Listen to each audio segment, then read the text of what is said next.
Good morning, everybody online. Good morning, everybody here in person. Good morning. Good morning. It's great to see that by every Sunday our numbers grow. Yeah. So welcome. Those who have been here, welcome back. Those who are coming for the first time, welcome for the first time. Today we're going to be talking about Saul's inseparable companions. And by Saul, I'm talking about Saul of Tarsus, who later became Paul of Tarsus. And the story that I'm going to tell is in this book, Paul and Stephen, which I dare say is one of my favorite books in Spiritism, and I think it's a must-read for people who are starting, for people who already are Spiritists, for those who aren't Spiritists. Everybody, I think, should read this book, and it's such an amazing book. So today's story, I'm going to talk about Saul, but a specific moment in time where we would find Saul after about 3 years since he was on the road to Damascus and Jesus came to him and he converted himself to a follower of Jesus. Then he spent 1,000 days in the desert working himself and all of that. And then he goes back to Jerusalem. He's at the Church of the Way at this time. And this is a little bit of the context, the background. He was at the Church of the Way at that time. And a lot of the people there, a lot of the disciples of Christ, they did not fully accept him. And some couldn't even forgive him for everything he's done. Because when he was still very strongly with Judaism, he was a persecutor of Christians, and he arrested a lot of the people and a lot of the families of those who were at the Church of the Way. So, and there was even apostles like James, for instance, who was a little skeptical of him, wasn't very accepting of Saul. So Saul was trying to belong. He was trying to fit in at the Church of the Way among the other followers of Christ. But he was finding it hard to do so. So he starts to think, maybe I'll go back, find support with my father in Tarsus, because he was very much rooted in his family and everything. And then Simon Peter tells him, I think you should maybe consider going back to your father, because, and he says something that I think was very interesting. He says, Simon Peter says to Saul, he says, we must view the new state of your soul as a precious plant that has just begun to sprout. So he talks about Saul's newly found faith in Christ, his passion for following the teachings of Christ as this plant that is just starting to sprout. And he said that the seed of your convictions, this is Simon Peter telling Saul, the seed of your convictions would find 1,000 hostile elements, and perhaps you would be at the mercy of exasperation, meaning you're going to find a lot of difficulties here, Saul, if you stay here. And then Saul decides to go and walk about Jerusalem. And in this walk, he sees these things that he used to see when he was living there. And one of those things was the synagogue. So he decides to go in with a nostalgic feeling. He goes in the synagogue and to watch the service there. But even there, he got an icy reception from his fellow Jewish colleagues from before. And not only got an icy reception, but as the service progressed, they started to gossip about him, mumble things, and say foul words about him, saying that he has gone insane because the Christ must have put some spell on him, and all of those things. So even there, where he was so welcome before, where he was touted as the jewel of the Jews, per se, as such an amazing athlete, so young, so smart, so knowledgeable as a rabbi, but then now he was converted. So even at the synagogue, he was not very well accepted. And then he was holding himself, but then as we see in the book, there comes a moment at the end that he goes to the podium and he starts to argue with them. And he starts to argue, and words are exchanged, and people become inflamed, and they're like, this cannot go on, and this and that. And Saul leaves, and he starts to pray. He starts to pray as soon as he leaves the synagogue. And then it says that a luminous form, meaning like a luminous, as in from light, comes to him and says, you must leave Jerusalem. Your colleagues will not understand you right now. They're not understand you as of this moment. And Saul thinks that's Jesus talking to him again. So he goes back to the Church of the Way, talks with Simon Peter and says, Jesus spoke with me, but in reality we'll see that that's Stephen, the one he persecuted from before, who was still following his footsteps, even after he passed. So he tells that to Simon Peter, And then Simon Peter says, yeah, I think that it's best. And I heard about the things that happen at the synagogue already, and I don't know if we're going to be able to protect you while you're there, like while you're here. I think the best thing maybe is for you to just leave the city for now and be, away for a while, work on yourself, work on your faith and all those things. So he gives this very sage advice to Saul of Tarsus. And then Saul leaves basically on the same night, because they were already talking about how they're going to come get him, arrest him, and there was nothing that Simon Peter or the other other disciples could do to help him. So he leaves for Tarsus in search of his father. And when he gets there, his father welcomes him at first, like 3 years after, like, since you've left, where were you? I heard all these things about you. But as they start to talk, his father notices that Saul is, in fact, a follower of Christ. And then they start to argue. And they start to have this argument that was very hurtful for Saul. He starts to cry. His father admonishes him for crying. And all those things start to pile up. And we can only imagine how Saul was feeling in this moment. And his father even says, and forces him to choose. He says, it's either me or the despicable carpenter. So it's either me or Jesus. And Saul chooses Jesus. So his father banishes him. He leaves. As he's about to leave, a servant of his father comes with a pouch of coins to help him and says, your father gave you this. He grabs that pouch, but he even wavers. He's like, I don't think I'm going to grab this pouch, because I want to show him I'm no beggar. But he decides to accept that, and he leaves. As he leaves, he goes and eats a light meal, and with a zillion things going on in his mind, he eats a light meal. But the hubbub of the city is too much for him. So he said, I need to go to a place where I can find some rest, where I can find some silence, some solitude, so I can pray, and I can collect my thoughts and see what I'm going to do with my life now. Because he was not accepted in Jerusalem. He's going to get arrested there.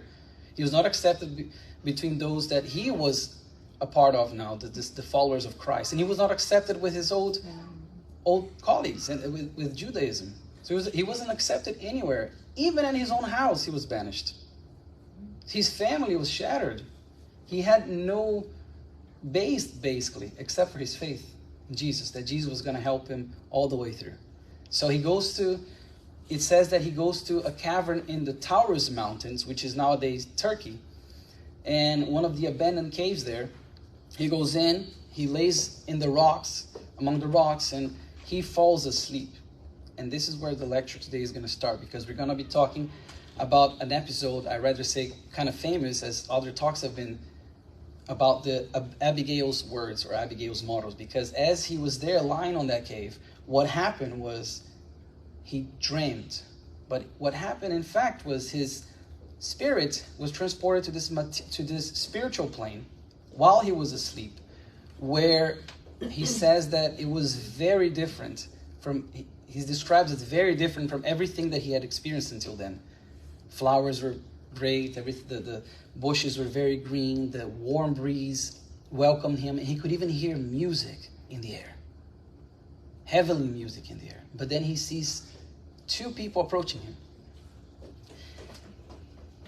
And that's Abigail and Stephen, who have been there all along with him.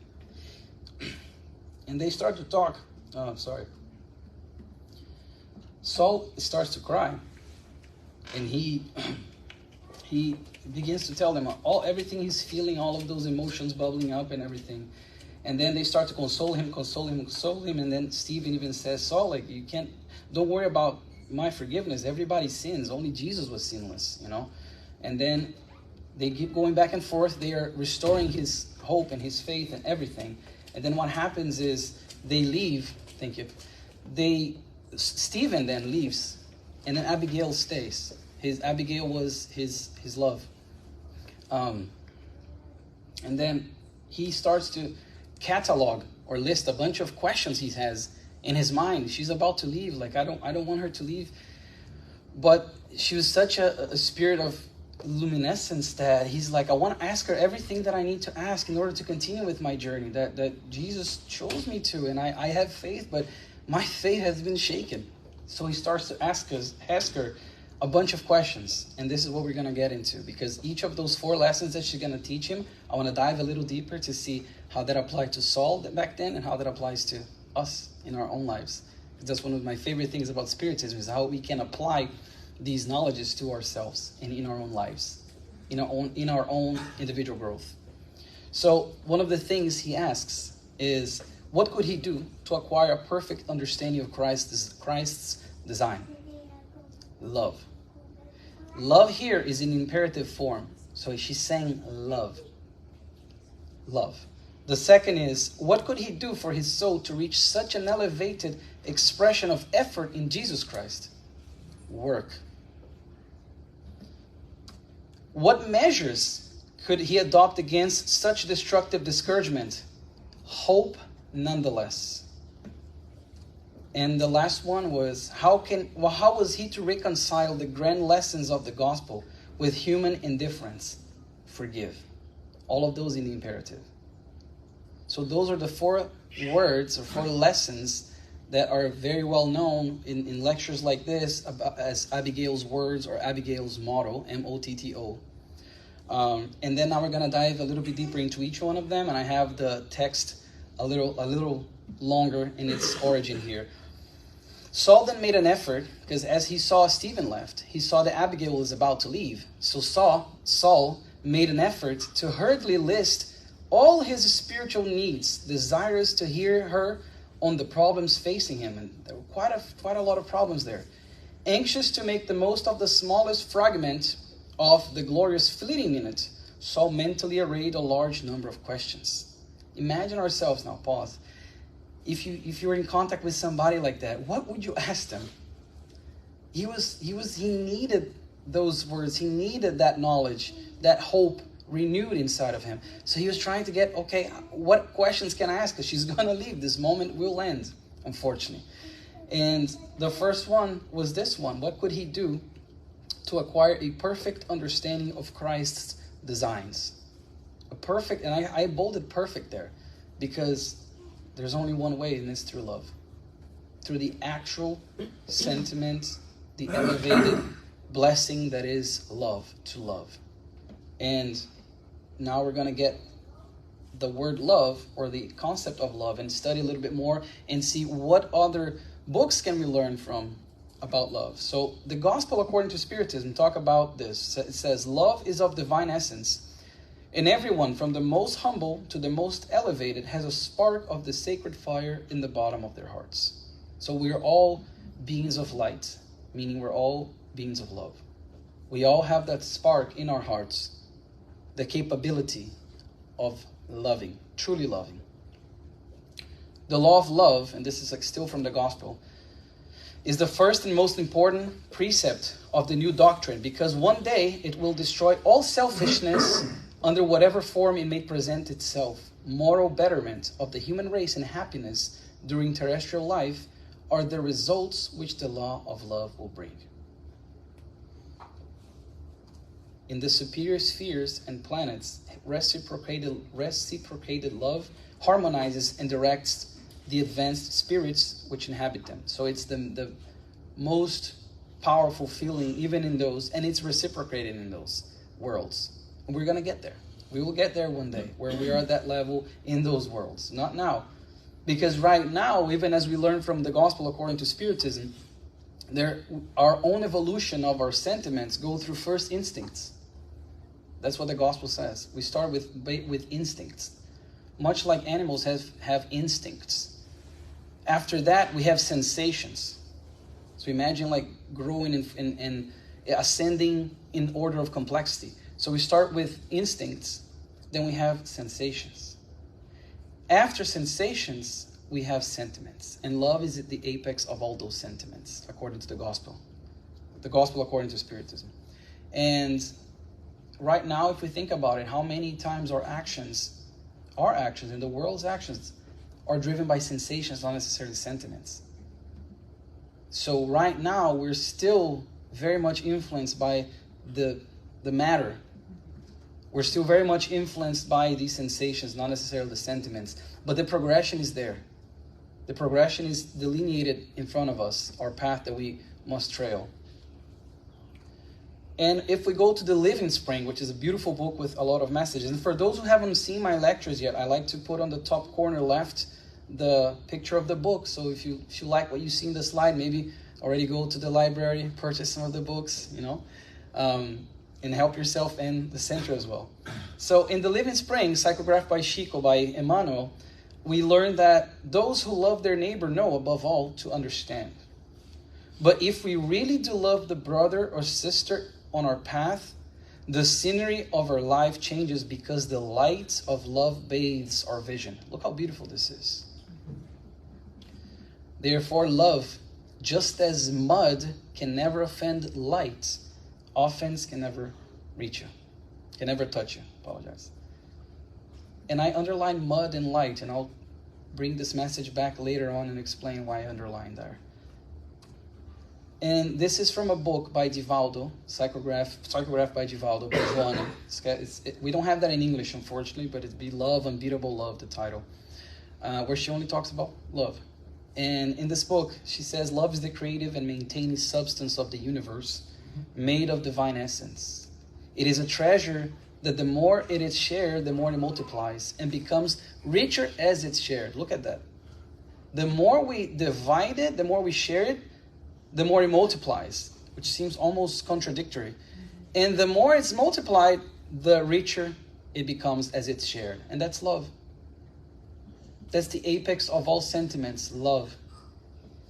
And she goes on by saying, just as air is indispensable for organic existence, love is oxygen for the soul, without which it weakens and loses the meaning of living. So she says indispensable. That's a strong word. It's a very meaningful word, indispensable. So love is indispensable for air is indispensable for organic existence. And she makes the comparison between air and love to us. The second thing that we learn from Abigail, so the big L, the first was love. So the second one, and this is the text in the book, says, but how could he proceed in order to grow richer in divine virtues? Jesus ordered us to love even our enemies. He realized, however, how difficult it would be to do that.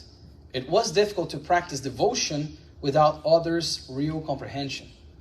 What could he do for his soul to reach such an elevated expression of effort in Jesus Christ? And she says, work. And this is an interesting piece here because she talks also about, he's saying it was difficult to practice devotion without others' real comprehension. Because remember, let's bring back to what Saul was facing, a lot of incomprehension, a lot of the feeling of being an outcast in everywhere he went. So how could he practice that when everybody seemed to be against him or not accepting of his renewed faith?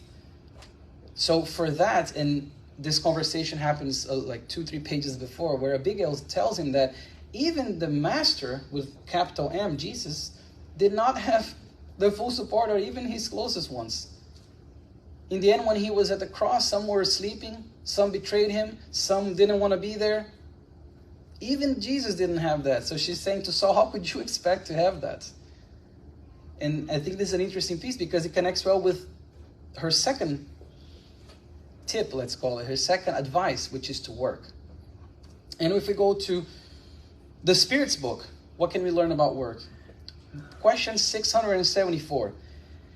Is the necessity of labor a law of nature? And labor there is a British spelling. Because that's what I have in my book. So it says that labor is a law of nature and is proved by the fact that it is a necessity and that civilization obliges man to perform a greater amount of labor because it increases the sum of his needs and his enjoyments. So it is this necessity that we have, this law of labor, that we all must labor, we all must work. Our only question must be on what? And on what direction is our work heading towards? The following question says, ought we understand by labor only occupations of a material nature? Meaning like only those things that perhaps we get paid for? It says no.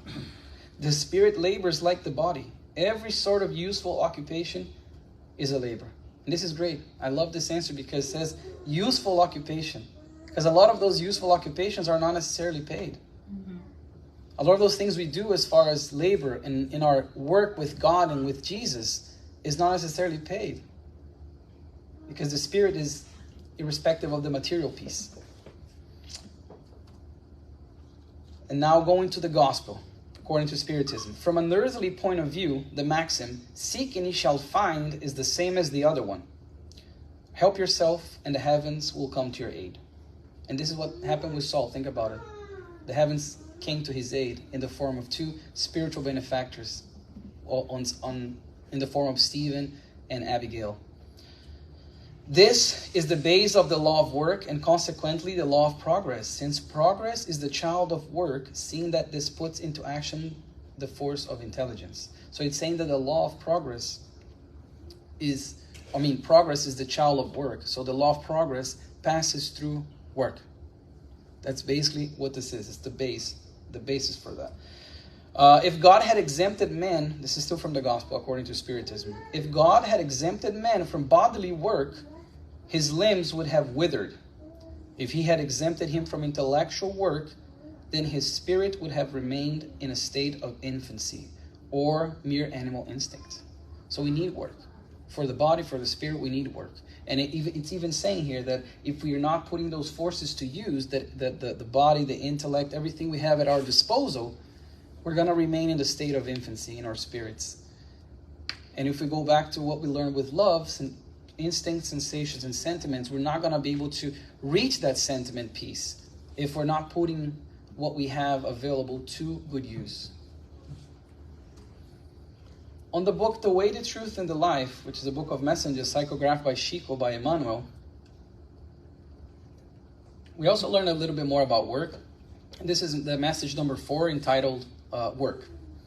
It says, everywhere we look, we see unhappy, Emmanuel is saying, complaining people. The problem, however, is not the job, but the understanding of the opportunity. And this is, I think, was so impactful.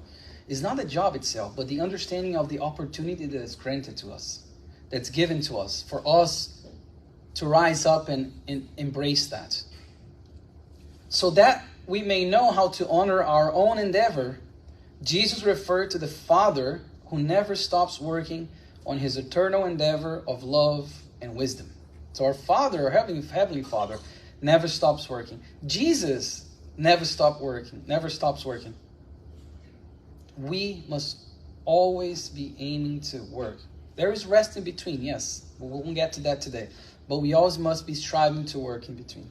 When you feel tired, remember that Jesus is working. That's what he says in the end there. We started our humble undertaking only yesterday, but the Master has been toiling for us for how long? The Master has been working for us for how long? For much longer than we can even comprehend. Much, much longer. And he's saying just yesterday.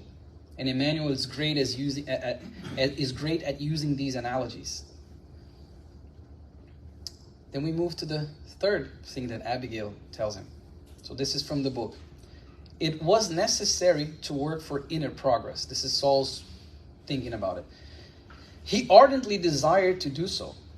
For this reason, he had isolated himself in the desert for more than 1,000 days to work on himself while he was in the desert there.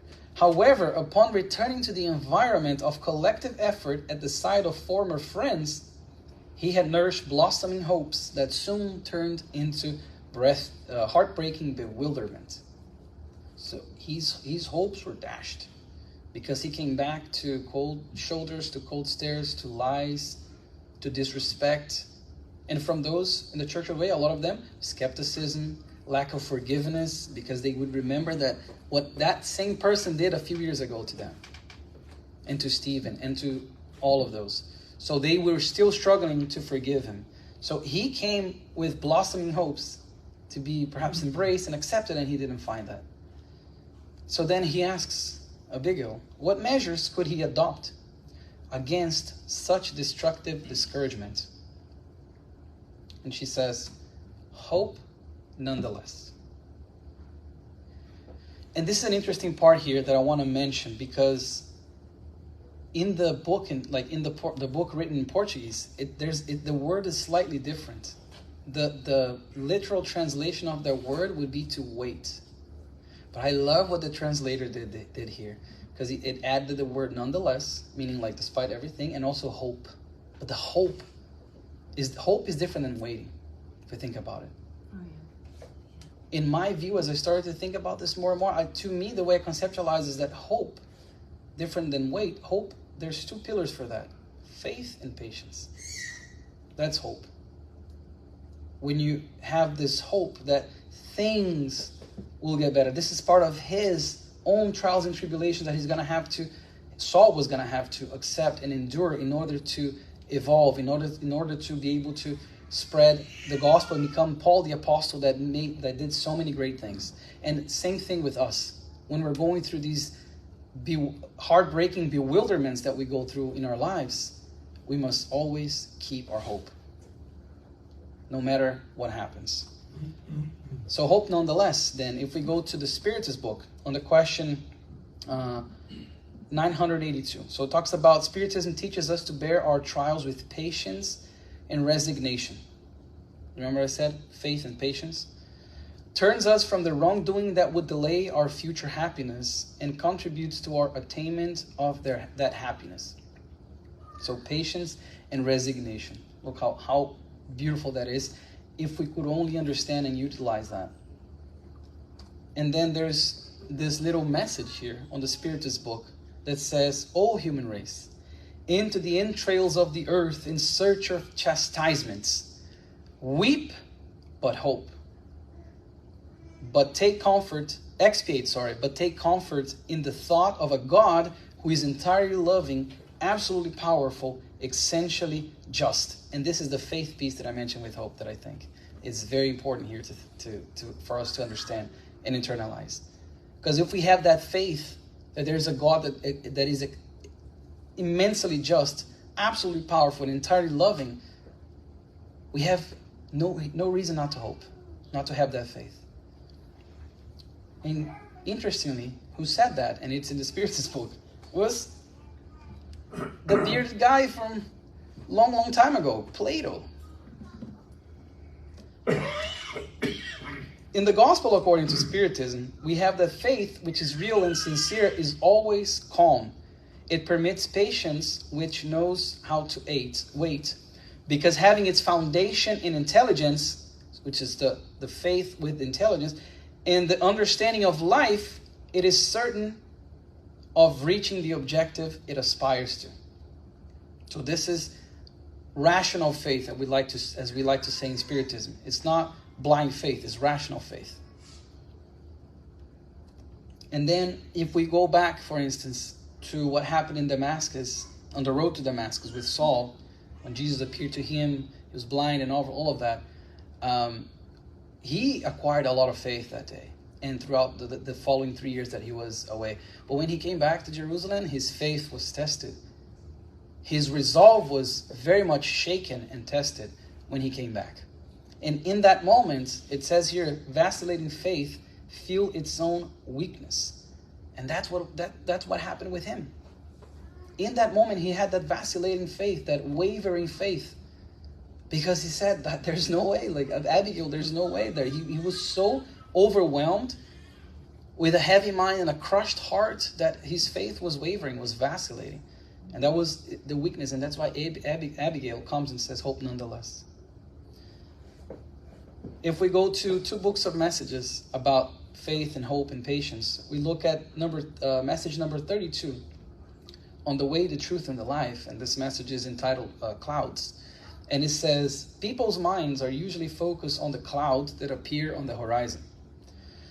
These are clouds of disappointment, frustrated plans, and dashed hopes. And this is what was happening with Saul.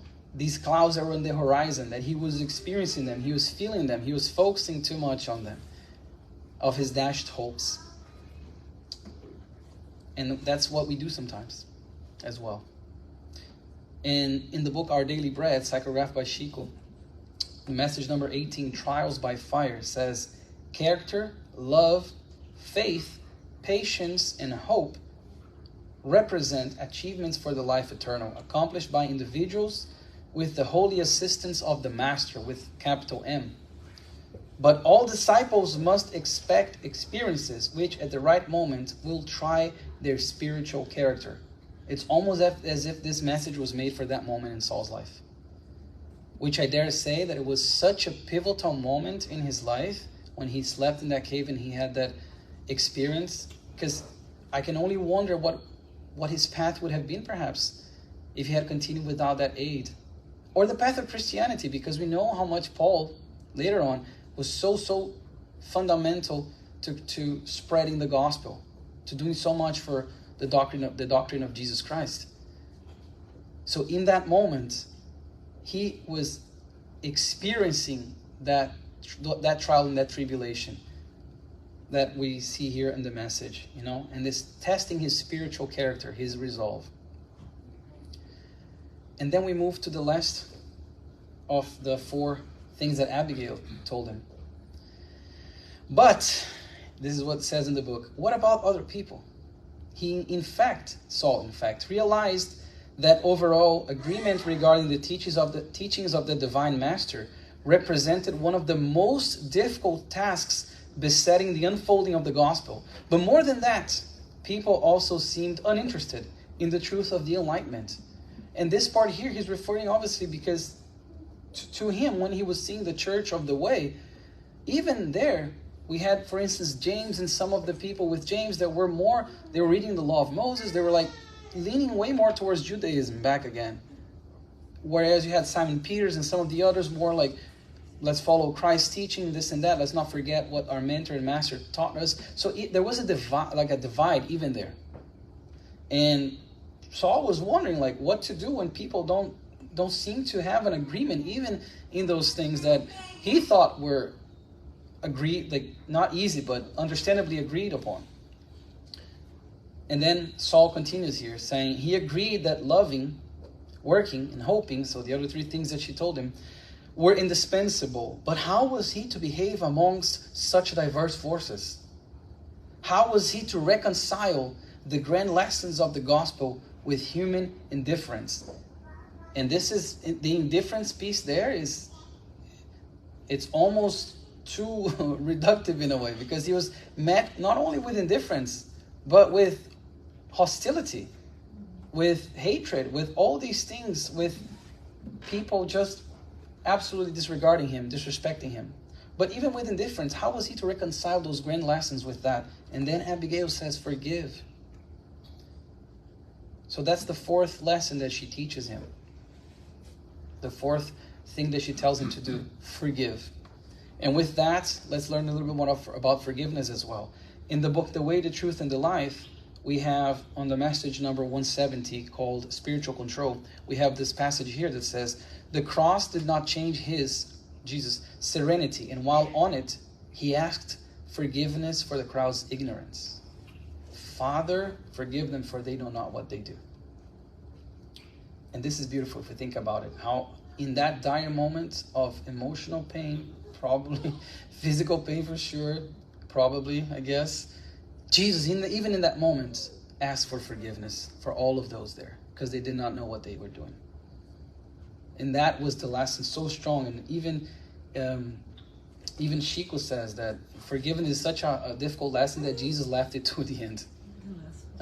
The last lesson, yeah. And I brought the same message from before, message 159 with love that we looked when we're talking about love. And this is the second part of the message that connects very well, because now it's going to talk about forgiveness. You will learn to listen without disgust, even if crime reaches your ears. And you will help your adversary, even when you feel offended, because forgiveness combined with complete forgetfulness for the blows you have received will arise spontaneously in your spirit. Just as tolerance is natural for the spring that receives the stones that are cast into it. Notice that I have underlined 4 words there: mud and light, spring and stones.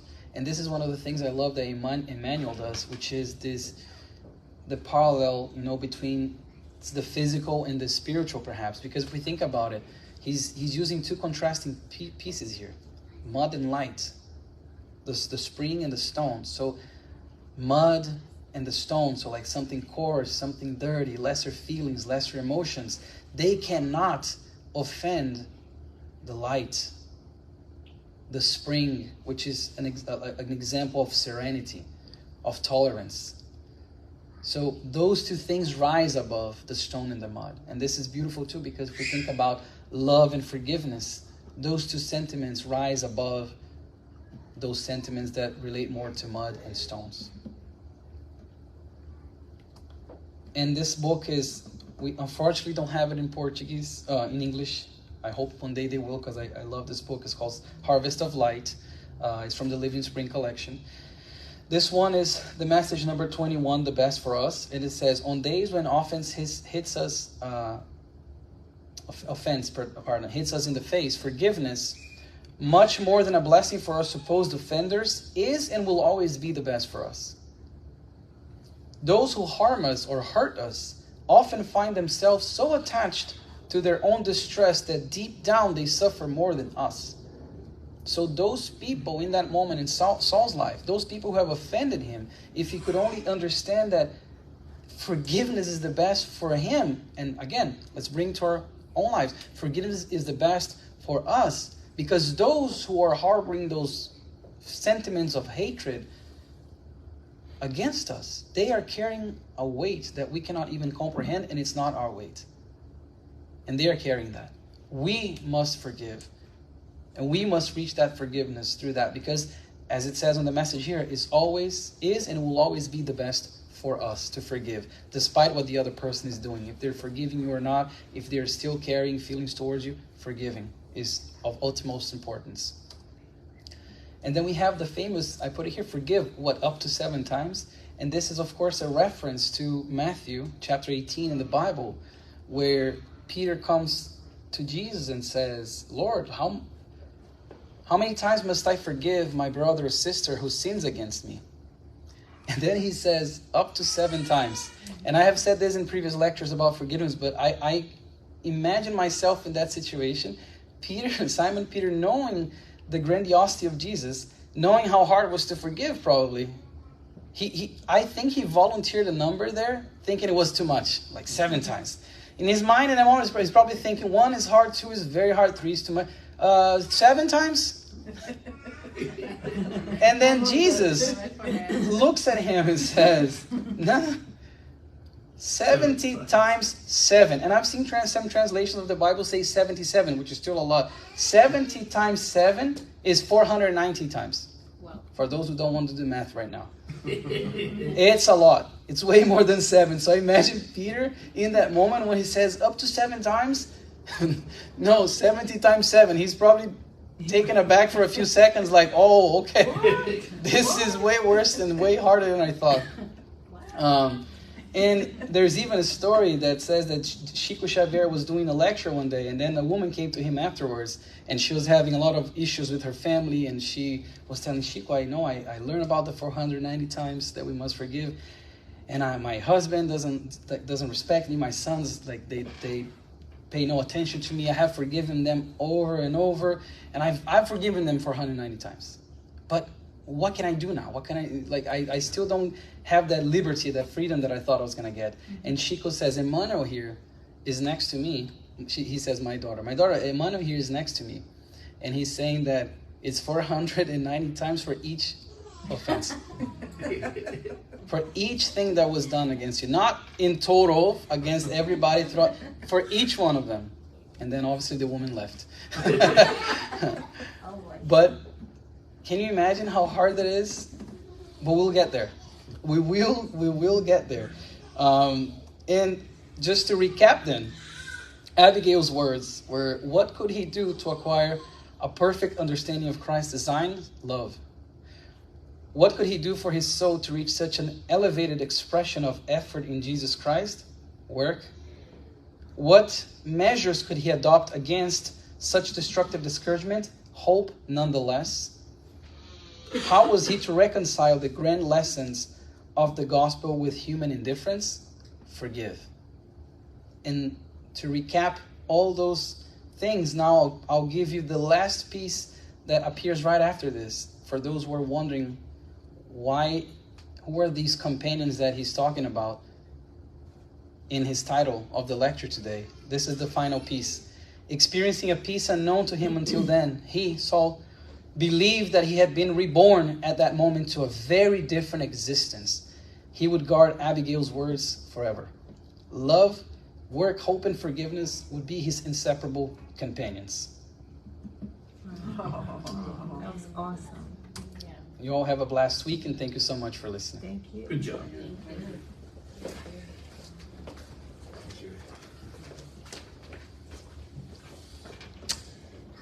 Wow, got a lot of people today. Nice. Thank you, Yuri. It's an amazing talk. Amazing talk. I'm going to leave this up here as we go our final prayer. And I'm going to go back home and I'm going to pull out that book and read it for probably the third or fourth time and put some little post-its on my mirror. Love, work, hope, and forgiveness. Very good. Okay, so I'd like to ask you all just to join me in an opening prayer. We're going to have our passes, which is just receiving energy from the good spirits. For those at home, maybe you'd like to put a glass of water and just do your own meditation, but be with us. So let's start. I'll ask the pass givers to take their places. And let's, again, calm our minds, having heard this very inspirational talk of today. But let's now re-establish our connections with the good spirits that are here, always guiding us. Sometimes we're blind to their help, but they're always there with us.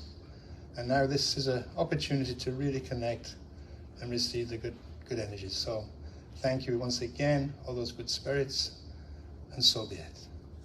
Amen.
So as we come to the end of our meeting today,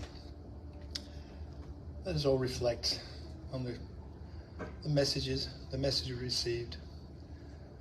Take the example of our Master Jesus, of Paul, all the other good disciples that left us so much good advice, so much guidance. Let us be aware of our actions. There is so much we can do in this world. Our interactions with our friends, our neighbours, our family, co-workers. Let us be an example of love, of work, of hope and forgiveness.